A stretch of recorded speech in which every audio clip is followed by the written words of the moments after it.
Thank you to all our keynote speakers, Joe, Samir, John, and Dov. Thank you very much for joining us today. What an event. 30 presentation, jobs fair, 1,000 participants, virtual exhibition, really huge. Before we start the Q&A session, I would like to let all our viewers know you can ask questions now and wait with us until the end because we are giving away some great prizes. So wait with us until the end. Dov is with us? Sure, I'm here. Okay. So first question goes to Joe Sawicki. IC industry predictions are edging closer to 20% growth, with IBS predicting the market will reach $1 trillion by 2030. What is your view is driving this?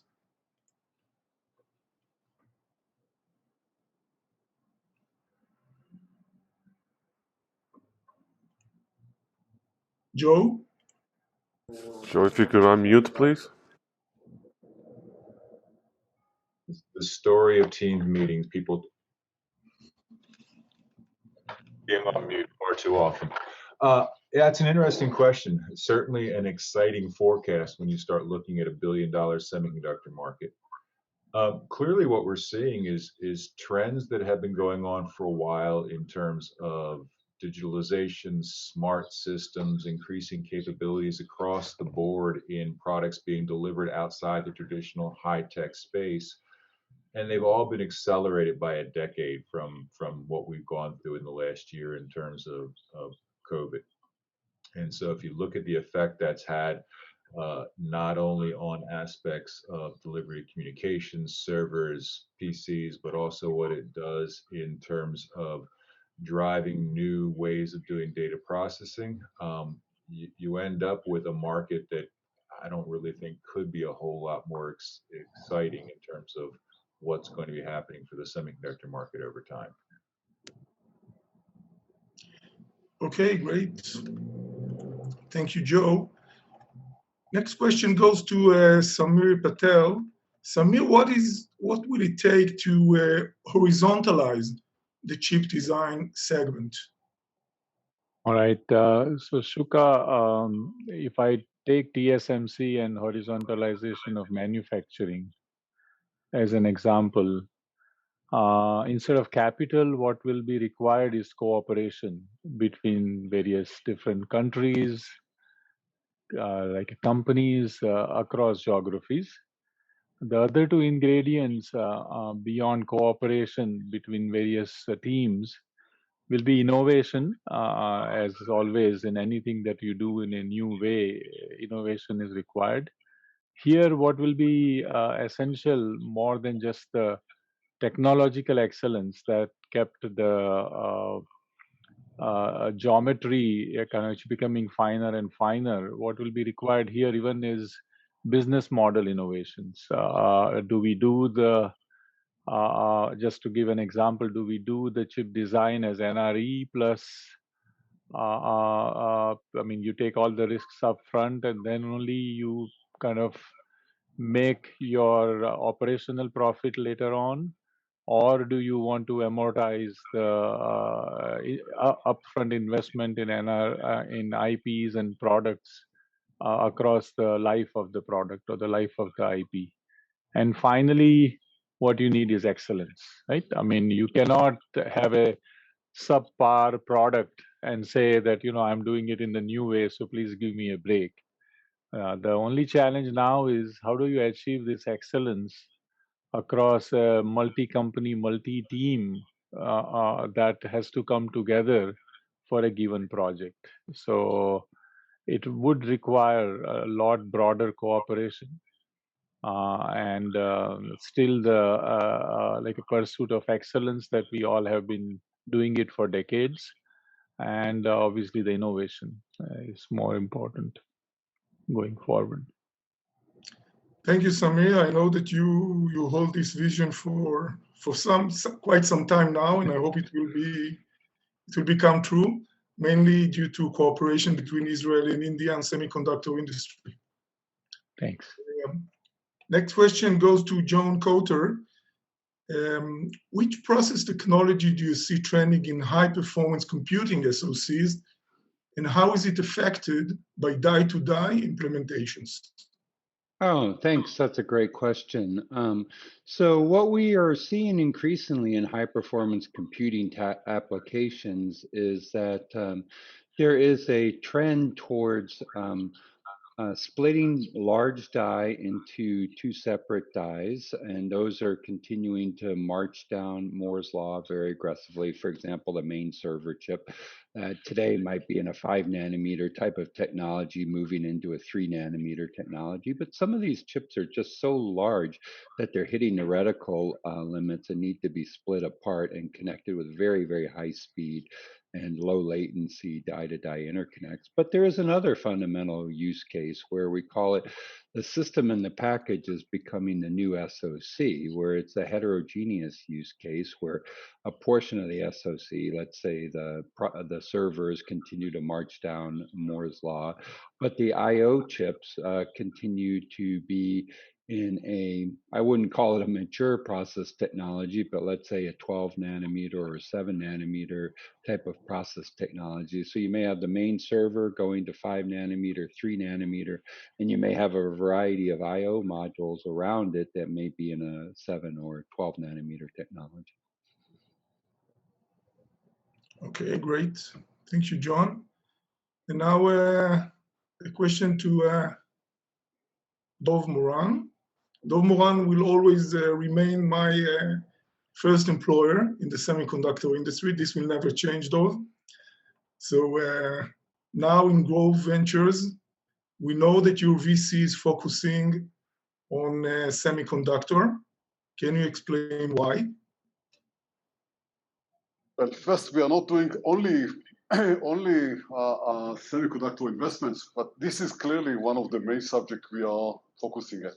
Well, I do believe that finally the core of the computing is the semiconductor. Means no software without hardware, no hardware without semiconductor, and that's reality that all of us are facing. But sometimes you look at the VCs, you know, the guys who are saying, good guys, software eats the world. Hey, software eats the world, but semiconductors are the teeth. You can't swallow the food, the world, without having semiconductor. What we are seeing is that to do a good investment in semiconductor, you can't be somebody without technical background. You can't do it well if you don't understand the market, if you don't understand the difficulties, if you don't have the relations maybe with fabs and truly support the company you are going to invest in. Now, as in my fund, we are a bunch of 5 partners. 4 of them are engineers, principal which is engineer. We understand semiconductor very well, and I think that investing in what you understand is always better. It's a great opportunity because in Israel, as you know, majority of the VC managers, good guys, by the way, nothing against them, but very few of them have any technical background at all, clearly not in semiconductor. Very few of them have a background of entrepreneurship. So the combination of understanding semiconductor, in my case, from both sides, I was running few companies, establishing few companies, doing semiconductors and systems with you. I was on the other side, I was the chairman of Tower Semiconductor when Tower acquired Jazz and did the turnaround to what they are today. Seeing the picture from both sides, understanding the entrepreneurs, understanding the market, understanding the difficulties, I think that's a great benefit for us. And semiconductors in general, in Israel, was always a great market for the good investors. This is Mobileye and Mellanox, M-Systems. Habana Labs. Lot of great investments in Israel. Actually, clearly there are software companies who are making success as well, but if you look at percentage-wise, the chances to hit the right company when it's semiconductor is much higher than your chance when you invest in a software company, which are plenty of those. Sure. Okay, I saw in your presentation, Dov, that you speak about 23 years from now, and I sure hope, both personally and both for the benefit of the industry, that you will be as active as you are now as one of the leading entrepreneurs in Israel. Great, thank you. Another question for Joe Sawicki. Mentor recently became known as Siemens EDA. Is it merely a formality change, or does it signify something more?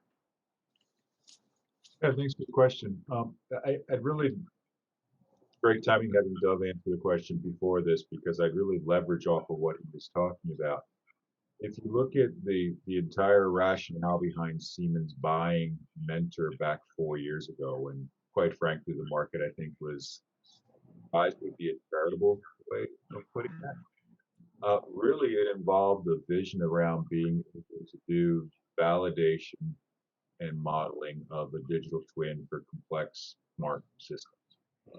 Look at what needs to happen to be successful with these products. You need to have good semiconductor content. It's got the right power, performance, and area constraints to deal with cost, all of which is running large software stacks, all of which are being operated in the context of real-world systems, including needing real-world data. And so really this changeover from being Mentor, whose focus was EDA, to being Siemens EDA is about participating in that greater ecosystem, where with things like we are doing like Pave 360, where we are doing virtualization of autonomous driving scenarios, tied in with modeling the electronics for the advanced driving systems, tied in with a model of the car for its braking system, chassis, motor, all of which enables a virtual validation of these complex products that tie all those things together that Dov was talking about. That's why we're changing the name now, because this is really coming together as an overall vision. Great, thank you very much, Joe. Next question to Samir. Samir, what role do you see that Israel will play in the new way of getting the chips done? Yes, for Shuka and Dov, you have a lot more visibility into what all exciting things are happening in Israel. But from where I see, Israel will bring the innovation. Just great examples that were actually given by Dov. And first of all, to kind of agree with him on the importance of semiconductor. As in my talk also, I kind of mentioned that if software is the new, or the data is the new oil, then semiconductor is the new steel. You cannot move data without building automobiles. The new automobiles are the chips, and those will be built on semiconductors, right? So in 21st century, very good products is going to be the vehicle through which we'll move all this data.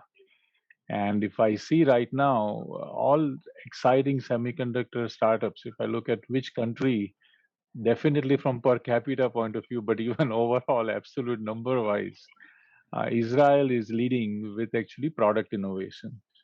And there are areas geographically which are stronger in manufacturing. There are areas stronger in design. And if Israel works or leverages all these different regions of the world, but keeps leading in innovation, then I think we will see the vision that the other keynote speakers have laid out for the future. Okay, great. Next question to to Dov, and also John, if you would like to relate to it as well. Dov, which deep tech sectors will be influenced the most by innovations in the semiconductor fields? Well, I'm a big believer. I was before the COVID-19, but I'm a big believer that generally the largest shift that should be done in the market relates to digital health. COVID-19 just exposed the situation that we are living in a world that doesn't treat issues related to our health the right way. All the hospital systems, it's terrible. You know, you go to the hospital in any country, not just in Israel, You go for X, you get out with Y, and you are sick for something that you got in the hospital. Your physician is giving you your prognosis based on his knowledge and experience. Hey, he knows nothing compared to knowledge that could be gathered from the whole world, actually, by thousands or hundreds of thousands of physicians and cases. Many of the physicians, they just cannot swallow all the amount of information required to do the right analysis. They just give a wrong prognosis. Exploring medicine is done in a very, very old-fashioned way. Testing, trying on people actually, or animals and people, all of it has to be changed. I do believe that in all of these issues, semiconductors will be involved. Sensors of many, many kinds, smart medical devices, AI, data storage that will collect all this data of billions of actually everybody, and do the right diagnosis of what's happening to these patients all the time. What really should be the treatment, whether this is by medicine, specialized medicine, personalized medicine, or other stuff. And here we are beginning to see semiconductor that actually relate to those issues from variety of aspects. And I think that's the biggest opportunity existing today to young people that would like to come and establish a company, semiconductor company, that would make this world better. Sounds good. John, Shuka, new company, come on. Hey, Shuka. Yalla. Yeah, maybe. John, do you want to relate to this question, or anyone else want to relate to this question? Oh, sure. I think we're entering into a new golden age of semiconductors, actually. I mean, I'm really excited about it. There's so many applications that are being driven by artificial intelligence. You know, health is one, you know, self-driving cars is another, right? To do all sorts of personalized, you know, opportunities for personalized advertising and marketing, you know, that will really serve up more relevant content. You're talking about just, I think it's going to, you know, the changes that are going on right now in the industry are just so pervasive. They're really going to, you know, transform every single aspect of our life here with time.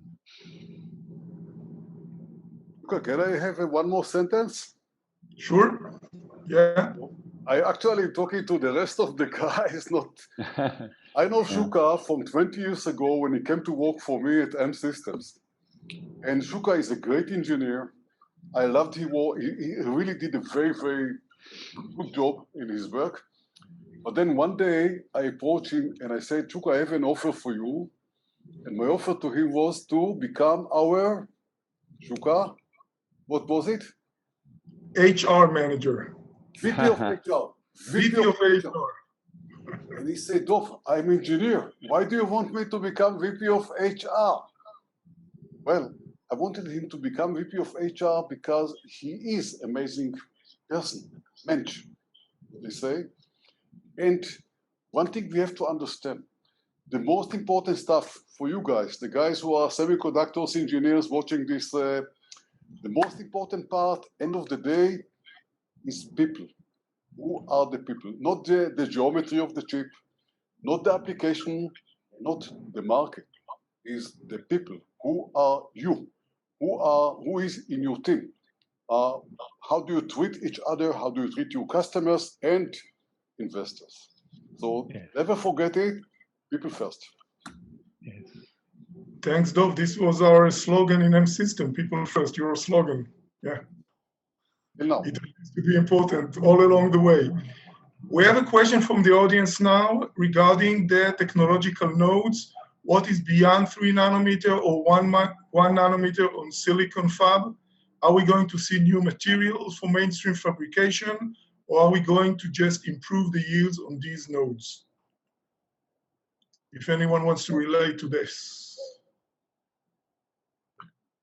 I guess I come at this somewhat tangent. One from just an amusing perspective is that probably one of the more interesting questions is, so we'll do 3, 2, 1.5, 1. What do we call the next one? 0.7? That seems awkward. Do we go to 700 and go to a new scale? That's going to be a critical question for the industry. One thing I do find to be incredibly encouraging is we just went through about 10, 15 years of people constantly talking about Moore's Law being dead and no more integration and new nodes are too expensive. And we're finally seeing that start to swing where people are recognizing Moore's Law has been continuing the entire time. What hasn't continued is Dennard scaling. So that brings issues around power integration and what we're doing in terms of design technology co-optimization or things like chiplet technology. But you're starting to see virtually all the prognostication now is about new nodes being very visible out to that where we will have to make a decision about what to call that 1 nanometer. It's going to come with many new materials. It's going to come with enormous new yield challenging because we are and have always been on the edge of the possible. But I think it's really important to keep in mind that all these predictions we have about what these systems can do over time, they rely upon our ability to process and produce this data over time, and just continued scaling and integration is a critical part of that, which is why it's an incredibly important part of both the semiconductor industry and EDA industry in general. Thank you, Joe. Anyone else want to relate to this technological barrier issue? Well, I think, we'll continue to see new transistor, materials. It's, well publicized in the industry, things like gate-all-around and other, features here that, in my own talking to the foundries, they certainly don't see any barriers to scaling through the next couple of generations with the new technologies. Like Joe was saying, they pretty much have a line of sight on that, so definitely do not see any stopping of Moore's Law from a technology standpoint here for a while. Thank you, Shuka, John. if I can have a minute to give a little bit different angle to this. So yes, it could keep advancing, but the economic leverage that you will have from more advanced nodes is definitely diminishing. I think people will use even the chiplet example that John gave earlier. You will have heterogeneous mix of chips on the same even package. And so how do you use the appropriate node for your appropriate application to put in a die will be more important. So I think the march to lower and lower node will slow down, not because of the technological capabilities or challenges, those will be overcome, but what is the economic benefit? How many chips can you sell at 1 nanometer or beyond is going to be the challenge for the industry. Thank you, We Samir. definitely see that, the new, Samir, you're right on the money in terms of the, the new, splitting, like the package becoming a new SoC is definitely becoming a reality. And it's going to really change how systems are architected. And it's going to be very interesting to see how they evolve for sure. Okay. Dov, do you want to relate to this technology barrier issue? You are familiar with process issues very much. But clearly, we are going to see, we are seeing three-dimensional, we are seeing new materials. There are development of new materials.